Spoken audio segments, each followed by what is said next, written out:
अज़ीज़ान गिरामी वक़ार, रसूल पाक सल्लल्लाहु तआला अलैहि वसल्लम की मीलाद के मुतालिक दलाइल बहुत सारे हैं।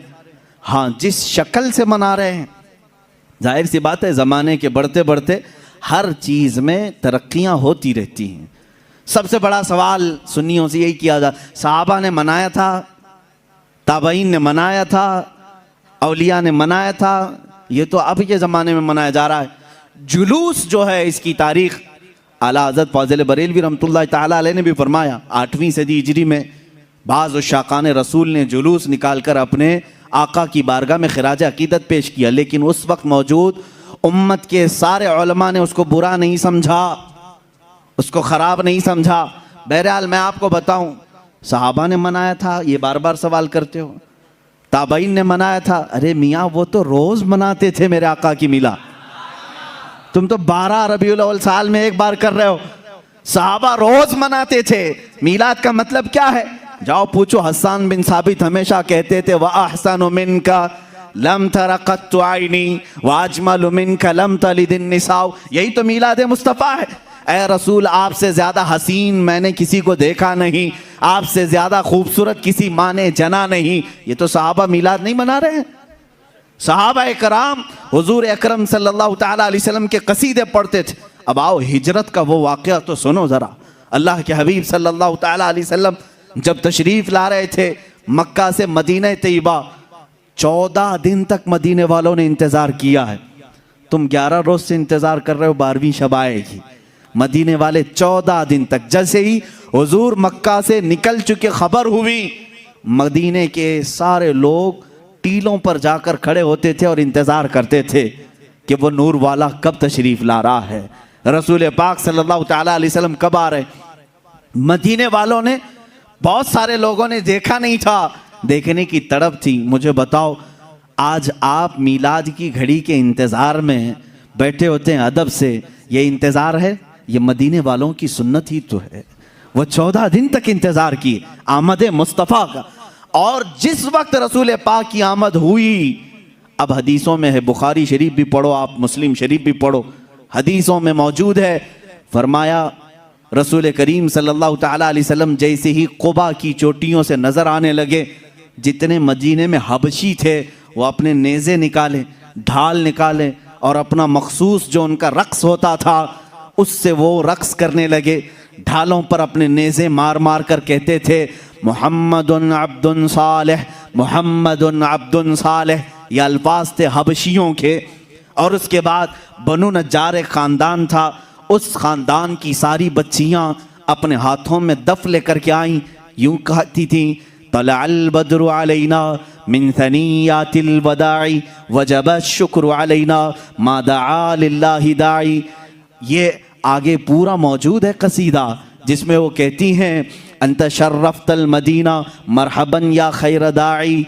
ये गुनगुनाते हुए वो यूं कह रही थी, हम पर 14वीं का चांद तुलू हो गया है। कहाँ से? सनियतुल वदा की घाटियों से। उसके आने पर हम पर शुक्र वाजिब हो गया है। मुझे बताओ, ये मीलाद नहीं है तो और क्या है? हुजूर पाक की मीलाद का मतलब है हुजूर की सीरत बयान करना, हुजूर पाक की तारीफ बयान करना, यही तो मीलाद है। हम मजलिस मीलाद का मतलब क्या है? सिर्फ 12वीं शब को मनाना, यही नहीं, साल भर जब भी आप मेरे आका के तज़किरे करेंगे हम उसको मीलाद मुस्तफ़ा ही कहते हैं। मौलूद की महफिल है, मजलिस मीलाद है, जहाँ रसूल पाक की आमद के किस्से बयान किए जाएं, तारीफ़ व तौसीफ़ बयान की जाए, वो मीलाद है।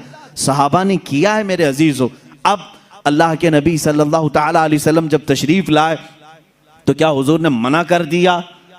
जो हिजरत के बाद हुजूर तशरीफ़ ला रहे थे। अच्छा, इसमें ये भी देखें, जब रसूल पाक सल्लल्लाहु ताला अलैहि वसल्लम तशरीफ़ लाएं तो उस वक्त का एहतराम और ताज़ीम करना ये सिद्दीक़ अकबर ने भी सिखाया है। उसकी एक खुसूसियत होनी चाहिए। जाहिर सी बात है, आज आप हमारे मिंबर को, हमारे यहाँ पर स्टेज को अलग अंदाज से देख रहे होंगे, इसलिए कि ये आए हैं मीलाद मुस्तफ़ा के एहतराम में। मस्जिद आज अलग रौनक ली हुई है, यहाँ अलग एक रोशनी है, क्योंकि उस साअत और उस घड़ी के एहतराम में, जिस सुहानी घड़ी चमका तैबा का चांद, उस दिल अफरोज साअत पे लाखों सलाम। हम उस घड़ी पर भी सलाम भेजते हैं। सिद्दीक अकबर रज़ियल्लाहु ताला अन्हु ने क्या किया था जानते हैं आप? मदीने वाले जब देख रहे थे गर्दनें फलान फलान कर देखते थे, उछल उछल कर देख रहे थे, दूर से वो नजर आ रहे थे। आने वालों में दो लोग थे, हुजूर पाक सल्लल्लाहु ताला अलैहि वसल्लम और हज़रत अबू बकर सिद्दीक। सैयदना अबू बकर सिद्दीक रज़ियल्लाहु ताला अन्हु का इश्क और उनका अदब भी तो देखें। जब मदीने वाले दफ बजाने लगे और उछल उछल कर देखने लगे, हज़रत अबू बकर सिद्दीक रज़ियल्लाहु ताला अन्हु ने अपना जुब्बा उतार दिया, जुब्बा उतार दिया, तहबंद है, और जुब्बा उतार कर एक लकड़ी में लगाया और हुजूर सल्लल्लाहु ताला अलैहि वसल्लम के ऊपर झंडे की तरह हिलाने लगे। हुजूर पाक सल्लल्लाहु ताला अलैहि वसल्लम के चेहरे पाक के ऊपर हिलाने लगे। क्यों किया ऐसा उन्होंने? क्यों किया?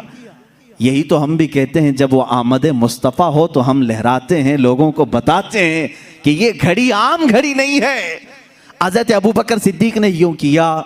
हुजूर पाक सल्लल्लाहु ताला अलैहि वसल्लम ने उनसे पूछा भी, अबू बकर इतने दिन से मक्का से चले यहाँ तक पहुँचे, वो आपने जुब्बा उतारा नहीं, लहराया नहीं, मदीना करीब आया और तुम ये अपना जुब्बा उतार करके लहरा रहे हो। सिद्दीक अकबर के इश्क को लाखों सलाम, अदब व एहतराम को लाखों सलाम। अर्ज करते हैं, आका बहुत सारे मदीने वालों ने आपको अब तक देखा नहीं, मैं ये सोचता हूं कहीं वो गलती से मुझे रसूल ना समझ लें। मैंने अपना जुब्बा उतार दिया है ताकि मदीने वालों को पता चले आका और है, गुलाम और है। झंडे लहराते हैं तो पता चलता है आका तशरीफ ला रहे हैं। ये सिद्दीक अकबर ने करके बताया है। जब रसूल तशरीफ ला रहे हो तो झंडे लहराए जाते हैं, इसलिए कि उस घड़ी का अदब हो, उसका एहतराम हो। मदीने वालों ने देखकर ही पहचान लिया, जो लिबास उतार कर आ रहा है वो गुलाम रसूल है, और जिसके सर पर झंडा लहरा रहा है अगर से जुब्बे का हो वो मुहम्मदुर रसूलुल्लाह है। मेरे आका सल्लल्लाहु ताला अलैहि वसल्लम के आने का अदब व एहतराम मदीने वालों ने भी किया था।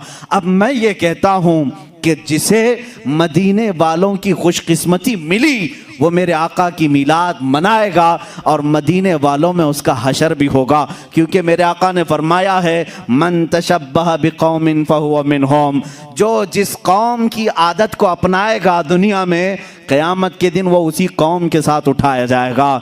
ऐ वहाबियो, तुम मक्का के इब्लीस के साथ गम मनाओ और तुम्हारा क़यामत के दिन हशर उन्हीं की जमात के साथ होगा। हम आज कुमकुमे भी लगाएं, झंडे भी लहराएं, 12वीं शब को अलल ऐलान कहें कि आई नई हुकूमत, सिक्का नया चलेगा, आलम में रंग बदला, सुबह शबे विलादत, हम इस फ़ख्र के साथ कहेंगे, इसलिए कि मदीने वाली कौम के तरीके पर हमने किया है। और रसूल ने फरमाया, जो जिस कौम की मुशाबहत करता है क़यामत के दिन वो उसी के साथ उठाया जाएगा। फ़ख्र करो, क़यामत के दिन इंशाअल्लाह हम सब मदीने वालों के साथ उठाए जाएंगे।